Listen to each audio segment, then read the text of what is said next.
সোমবার ফের সুপ্রিম কোর্টে মমতার এসআইআর মামলা শুনানি। হয়রানি থেকে নামবাদ কমিশনের বিরুদ্ধে একাধিক অভিযোগ, মানুষের অধিকার রক্ষার আর্জি। গত বুধবার সর্বোচ্চ আদালতে নিজেই সওয়াল মুখ্যমন্ত্রী। সোমের সুপ্রিম শুনানিতে দেশের নজর।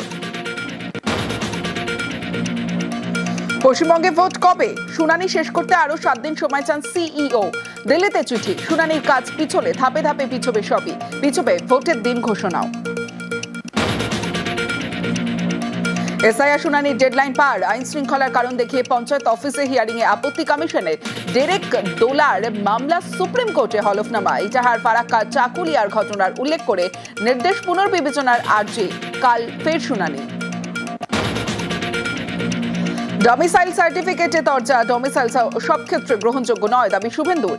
ইয়ারোরা ভুল করলে সুপ্রিম কোর্টে যাওয়ার হুঁশিয়ারি বিরোধী দলনেতার। মানুষের কাছে যাওয়ার অভ্যেস নেই, তাই কোর্ট এজেন্সির কাছে দৌড়ায় বিজেপি, কটাক্ষ কুণালের।